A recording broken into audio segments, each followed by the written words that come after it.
Covid task force के सदस्यों ने सरकार से एक बहुत बड़ी मांग कर दी है।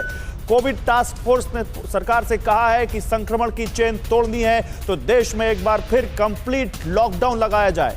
संक्रमण रोकने के लिए 2 हफ्ते का कंप्लीट लॉकडाउन लगाया जाए, ये एक्सपर्ट्स ने कहा है।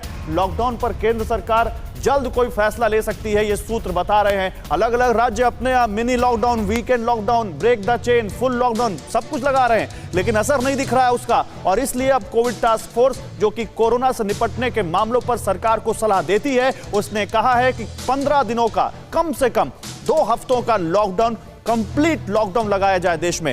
मई के आखिर तक दूसरी लहर की पीक आने की आशंका है, यह कहा है कोविड टास्क फोर्स ने। और कहा कि लॉकडाउन नहीं लगा तो रोज 5 लाख से ज्यादा नए केस आ सकते हैं, जो बहुत बड़ा नंबर होगा। लॉकडाउन से कोरोना संक्रमण पर रोक लगने की उम्मीद है, यह कहा है कोविड टास्क फोर्स ने। और वैक्सीनेशन प्रोसेस को और तेज करने के लिए और रैंप अप करने के लिए उन्होंने कहा है कि जल्दी से जल्दी आप इसको तेज करिए ताकि समय मिलेगा आपको कोरोना से निपटने में। Doctor Anshuman, Covid task force की इस बात से सहमत हैं?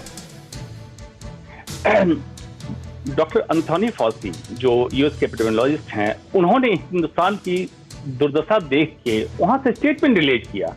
क्यों किया?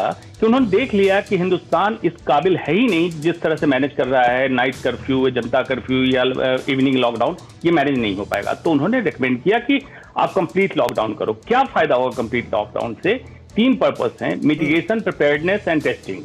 तो आप इसकी अल्पीकरण कर लोगे, जिस रफ्तार से बीमारी संक्रमित लोगों की संख्या बढ़े, इसको धीमा कर लोगे, तैयारी कर लोगे और टेस्टिंग बढ़ा लोगे ताकि जहां मैक्सिमम संक्रमित लोग हैं उनको कंटेन कर सकें। लेकिन कर लो, पिछले साल भी ये नहीं किया, लॉकडाउन कर लिया, लेकिन लॉकडाउन का जो पर्पस था वो फुलफिल नहीं हुआ। नहीं, लेकिन इस बार सवाल और लॉकडाउन एक चश्मे से ऐसा देखते हैं। मैं आपकी बात से आपकी बात का रिस्पेक्ट करता हूं कि ठीक है लॉकडाउन लगना चाहिए, लेकिन आप जो बाइडेन के टॉप एपिडेमियोलॉजिस्ट की बात कर रहे हैं, सलाहकार की बात जिनकी